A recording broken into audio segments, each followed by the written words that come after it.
So obviously a great game the other night. Do you feel like, I don't know how you feel about the snowball effect, particularly with guys like Donovan and Xavier who had kind of breakthroughs, so to speak. Do you feel like that's something they can build off of?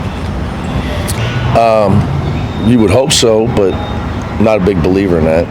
You know, one game doesn't beget the next. Find out Saturday.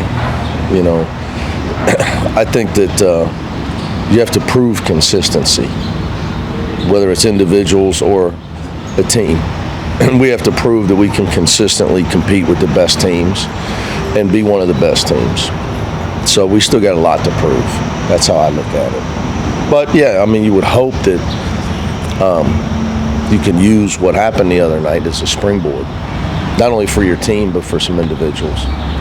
Philosophical question for you. Maybe it's not the best time given that guys responded to the challenge so well the other night, but do you think all the money that's involved with the players now impacts their level of caring about, you know, getting mad after losses, or like, you know, the being committed to improving the way it did before the money factor came into college sports?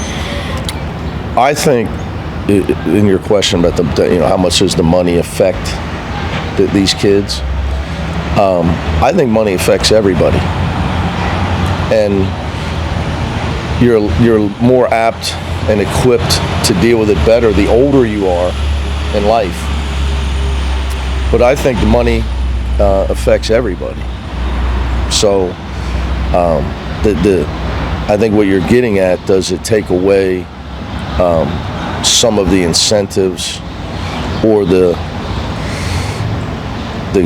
however you want to say it, the drive to get better, to chase your dream. You know, not to go Nick Saban and you know, with all the sayings, but you know, getting comfortable is the worst thing you can do when you're trying to achieve something.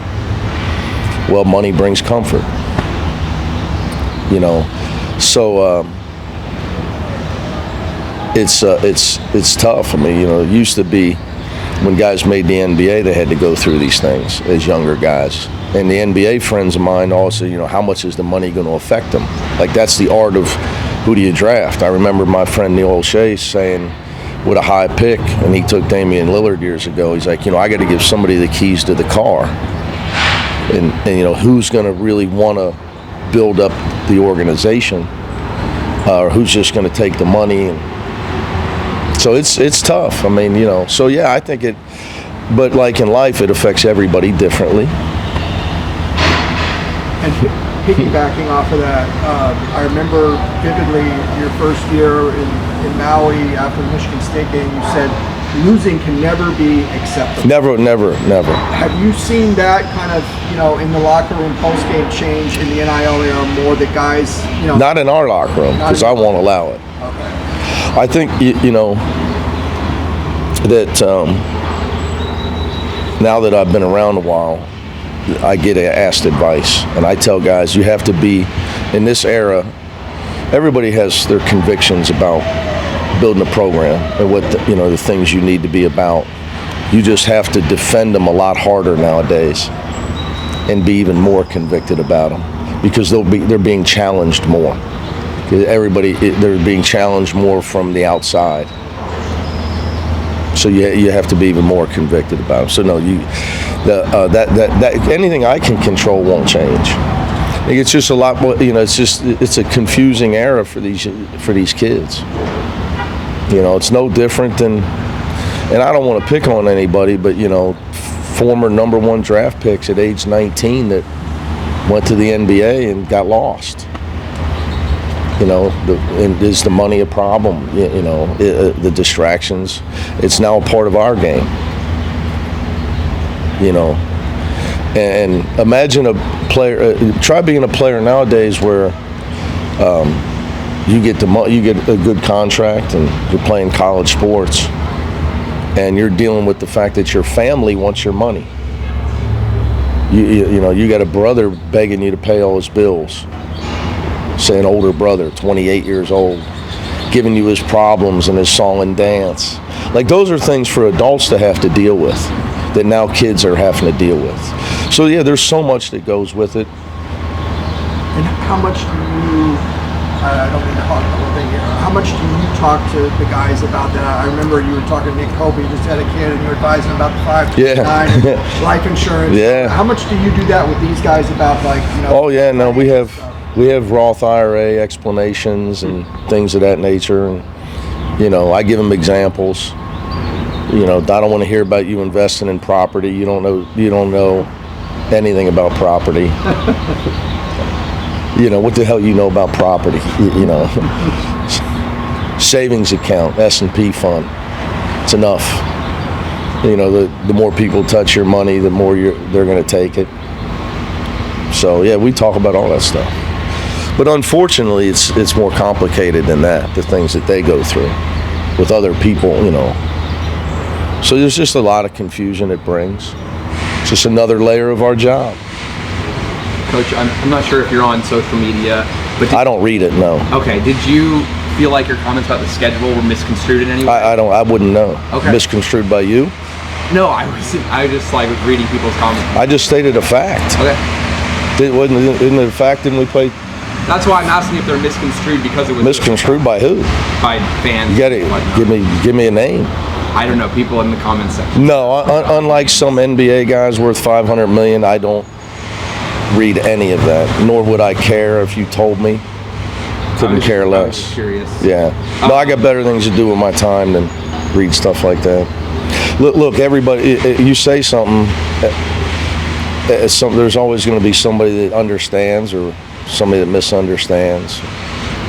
Why would you worry about that?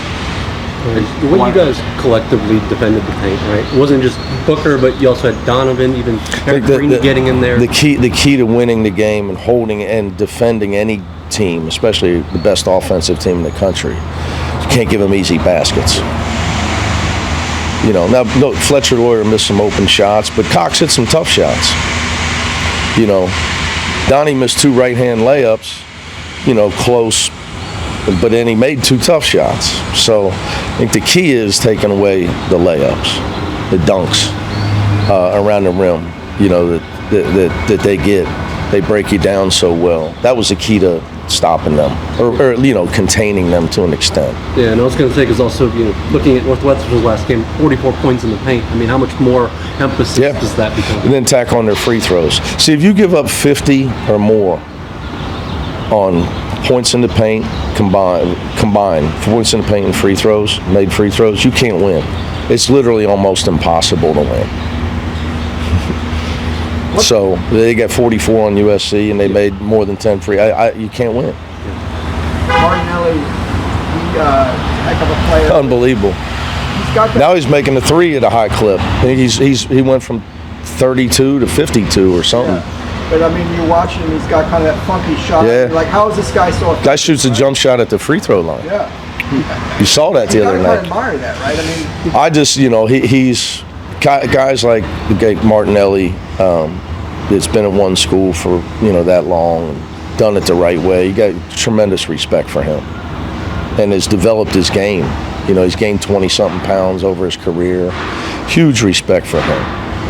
I mean, I think was he leading scorer in the Big Ten last year and this year. How many guys do that? Glenn Robinson? Well, seriously, how many guys have led the Big Ten in scoring 2 years in a row? yeah. I don't know. Let's ask the internet and see what they think. Yeah. They got an answer. You know, they got an answer for everything. I do like funny stuff, though, you know, on it. Yeah, It was pretty funny looking at what people were saying. No, I don't care what people are saying. I mean, like the funny stuff. Well, one thing you might have seen was there was a meme about Donovan with the Undertaker. No. You didn't see that one? Okay. No, I'm more interested in dogs yelling across the pond at each other, Tony and Ezekiel. Okay, that's good. Have you got any trash talk texts from your sister yet? Because you guys insisted. Oh, no. My sister, you got to understand. You asked about the snowball effect. Yeah. I know. I need to call Chris Collins today and ask him. You're a little happy you're here? Yeah. I was at the game the other night. He said it was a -11 when they got off the plane and 72 here. Well, I have to fly. My daughter's been back at American, but my stepson, Miami, Ohio, starts classes Monday. So he has to fly back tonight to get there before the snowstorm. So he's all distraught. So I had to move his flight up. And he said the opposite. He's going from 70 to 0. So, yeah, my dad's crying the blues. So you guys choose to live there. That's right. You know, and then it'll stop being cold, and it'll rain till the end of June. So, you know. Oh, yeah. Coach, you talked about getting your team to fight on defense this year. Yeah. Or it's been a fight to get your team to play better defense this year. What are the strides you've seen recently on defense? We're trying to play better team defense, trying to play with more conviction and passion defensively. You can't play. The defense is massively impacted by effort because it's physical. You have to fight through screens. You have to run around. You have to think while you're doing it. He can't shoot. Ben can shoot, stuff like that. So it's very much an effort-related thing, defense. I've always said, people have always asked me, like, well, how do you get your teams to play so hard on defense? And, well, try to recruit guys that want to win. So if you want to win, you're smart enough to know you kind of got to stop the other team. But nowadays, you got every player on your team's got an agent telling them you got to get your numbers so you can get more money in the portal. So, hence another layer to our job. With Xavier Booker, he didn't play a ton of minutes against Ohio State, comes back and plays, I think 34. Proud of Purdue. And specifically on defense, what have you seen with his efforts? He had a couple really good practices. And I thought Purdue, we needed his length against Purdue. In particular, I thought he did what I asked. Other than once he let Braden Smith shoot the 3 on him, I asked him to force Braden Smith left, and he did it. On the last session? Well, he did it a couple times. Okay, cool. He just got no help.